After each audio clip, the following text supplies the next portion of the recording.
Hello student, welcome to I science. तो आज के मेरे वीडियो में दो पार्ट है। पहला पार्ट मैं आपको पीवाईक्यू सिखा रहा हूँ नीट का, और दूसरे पार्ट में मैं आपको गाइडेंस दूंगा, वो सक्सेस का रास्ता बताऊंगा जिससे कि आप एक अच्छा स्कोर ला सकेंगे अपने नीट के एग्जाम में। चलिए, पार्ट 1 है जहाँ पे हम सॉल्व करते हैं एक पीवाईक्यू। तो ये जो पीवाईक्यू मैंने लिया हुआ है वो चैप्टर है लॉज ऑफ मोशन। 2024 का क्वेश्चन है, और लॉज ऑफ मोशन में जो फ्री बॉडी डायग्राम वाला होता है, अगर आपने किया होगा फ्री बॉडी डायग्राम, जहाँ पे हम लोग फ्री बॉडी डायग्राम से हम लोग फोर्सेज है या एक्सेलरेशन है हम लोग फाइंड आउट करते हैं, तो वही कंसेप्ट यूज करके प्रॉब्लम सॉल्व करना है। जैसे कि मेरा मानना है कि नीट का जो फिजिक्स होता है वो काफी इजी रहता है। कई लोग को डिफिकल्ट लगता है, लेकिन मेरा अभी मानना है कि वो काफी इजी है। देखते हैं कैसा ये इजी है क्वेश्चन। हॉरिजॉन्टल फोर्स 10 न्यूटन, यहाँ पे देखिए फोर्स 10 न्यूटन है। आप देख रहे दो ब्लॉक से कनेक्टेड है, मतलब एक दूसरे को कनेक्टेड, मतलब नॉट एग्जैक्टली चिपके हुए नहीं है लेकिन अटैच्ड है, उनमें कोई भी गैप नहीं है। The mass of blocks A and B are 2 kg and 3 kg। तो ए का 2 kg और बी का 3 kg है। Slide on a frictionless surface. अब जैसे आपको उन्होंने बता दिया फ्रिक्शनलेस, मतलब उनका ये मानना है या कहना है कि भाई फ्रिक्शन कंसीडर मत करना, force of friction. The force exerted by block A and on block B. तो जब आप F 10 न्यूटन अप्लाई करेंगे ए पे, तो ए जो है बी पे फोर्स अप्लाई करेगा। तो वही क्वेश्चन पूछा कि ब्लॉक ए ब्लॉक बी पे फोर्स कितना अप्लाई करेगा। ठीक, अगर आपको फ्री बॉडी डायग्राम आता है तो देखिए बड़े सिंपल तरीके से आपको समझाता हूं। अगर हमें बॉडी ए की बात करें, बॉडी ए जिसका मास है 2 किलो, ठीक है। अब क्या होगा कि बॉडी ए पे ये फोर्स अप्लाई होगा F is equal to 10 newton, ठीक है। और बी जो है ना, बी जो है बॉडी ए पे फोर्स अप्लाई करेगा F on body A because of body B, क्योंकि ए अगर बी पे फोर्स अप्लाई करेगा तो रिएक्शन फोर्स में बी ए पे अप्लाई करेगा, तो ये हो जाएगा F of A B, that is force on A due to B. अभी इस पे हम लोग अगर इक्वेशन अप्लाई करें फ्री बॉडी डायग्राम के हिसाब से, तो मोशन जो है राइट साइड पे, suppose with acceleration A, right side body तो राइट साइड मूव करेगी क्योंकि फोर्स तो राइट साइड पे अप्लाई हो रहा है। तो हम लोग लिखेंगे F minus F of A B is equal to m into A, ठीक है। अब ये F जो है वो कितना है, 10 है, minus F of A B is equal to mass है 2, सो 2 इंटू ए। इसको रहने दीजिए फर्स्ट इक्वेशन। अब हम दूसरा फ्री बॉडी डायग्राम ड्रॉ करते हैं। हम बड़े ब्लॉक का लेते हैं, ब्लॉक बी का ले लेते हैं। ब्लॉक बी का है 3 kg। अब ब्लॉक बी पे क्या होगा, सिर्फ ए का फोर्स अप्लाई होगा, प्लीज अंडरस्टैंड, क्योंकि उसका कनेक्शन ए के साथ है। तो force on B because of A, सिर्फ वही अप्लाई होगा।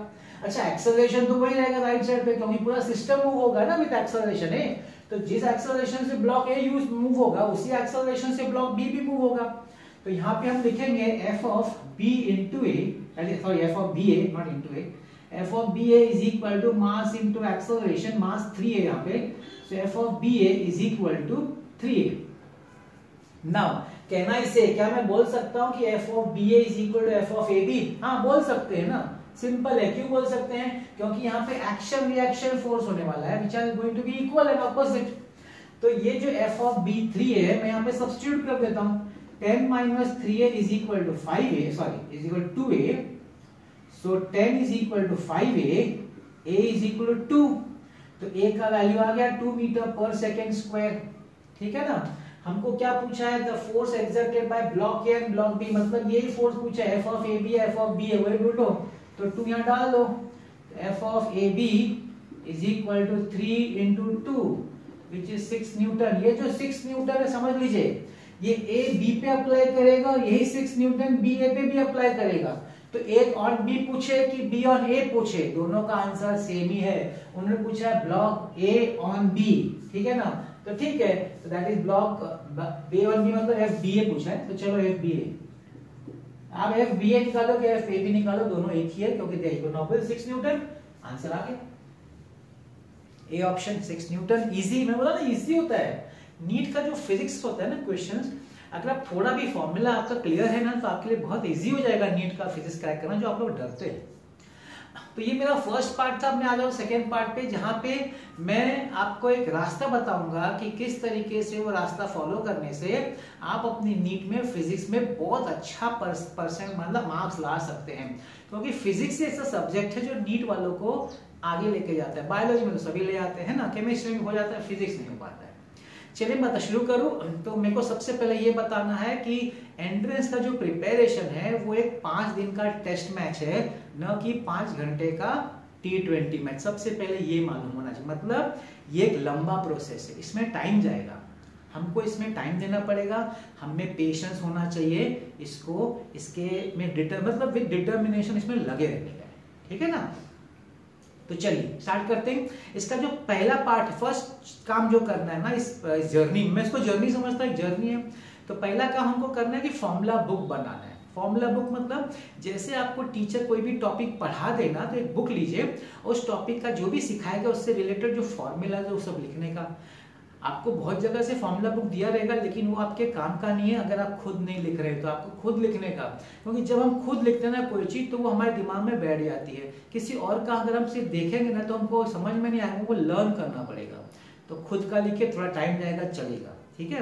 अब इसको कैसे यूज करने का, सबसे पहला काम, जब तक आपका एंट्रेंस एग्जाम नहीं होता तब तक लिखते रहना है, और तब तक रोज सोने से पहले उसको देखने का। मतलब वो आपका पेजेस बढ़ता जाएगा, जैसे जैसे रोज आप लिखते रहेंगे तो आपका तो बढ़ता जाएगा ना। तो रोज सब देखने का, स्टार्टिंग से जहां तक आपने लिखा सब देखने का, रोज सोने से पहले। हो सकता है स्टार्टिंग में 5 मिनट लगे, फिर थोड़े टाइम बाद 10 मिनट लगे, फिर 15 मिनट लगे, क्योंकि पेजेस बढ़ता जाएगा, लेकिन करने का। दूसरा, जब भी आप एमसीक्यूज प्रैक्टिस करें तो वो फॉर्मूला बुक सामने रख के करने का, ठीक है। तीसरा, जब भी फ्री हो तो भी फॉर्मूला बुक देखते रहने का। और इम्पोर्टेंट क्या है, एंट्रेंस के पहले के दिन क्या करेंगे आप सिर्फ फॉर्मूला बुक देखेंगे। वही बुक आपका 50% प्रॉब्लम सॉल्व करेगा। मैं तो बोलता हूँ नीट में तो 80% फॉर्मूला बुक ही है।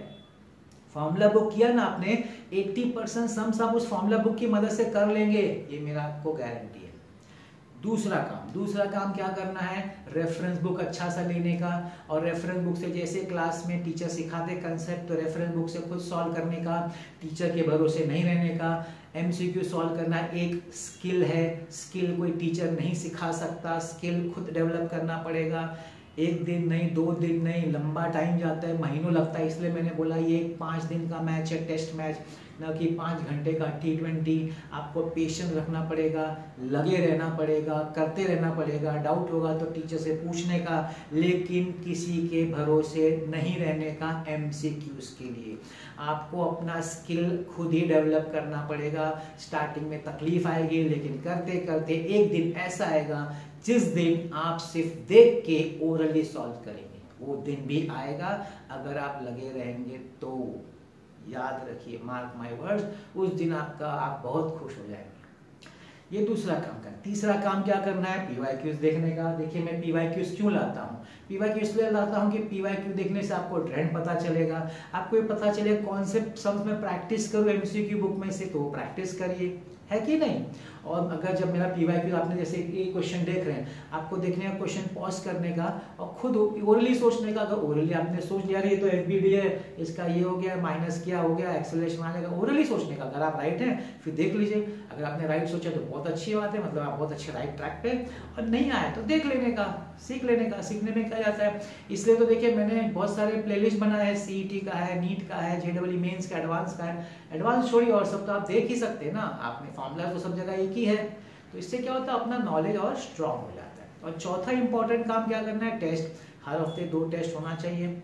अभी आपका नीट है तो पीसीबी का है ना, पीसीबी का कंबाइंड टेस्ट होना चाहिए। एक वो टेस्ट जो आपने पूरे वीक में जो पढ़ाई की है एंट्रेंस से रिलेटेड, और एक वो टेस्ट जो आपने स्टार्टिंग से अभी तक जितने टॉपिक्स की पढ़ाई की है। हर हफ्ते 2 टेस्ट दीजिए। ये 4 काम करिए और बस लगे रहिए। मैं आपको गारंटी देता हूँ आपका इतना अच्छा मार्क्स आएगा तो आप खुद नहीं बिलीव कर पाएंगे, इतना अच्छा मार्क्स आएगा, है ना। तो बस यही मुझे मेरा पार्ट 2 था, जहाँ मैं सोचता हूँ कि मुझे देना चाहिए। मैं हर वीडियो में डालता हूँ, लेकिन क्या होता है कोई नए लोग आ गए, कोई भूल गया है, तो उनके लिए क्योंकि बार बार दिमाग में हिट होते रहना चाहिए, जिससे कि आप हमेशा सजग रहे, अलर्ट रहे। हाँ भाई हमको करना है, फॉलो करना है बस। और मेरा वीडियोस तो मैं डाल ही रहा हूँ, देखते रहेगा मेरा वीडियोस। आज का वीडियो देखने के लिए बहुत बहुत धन्यवाद।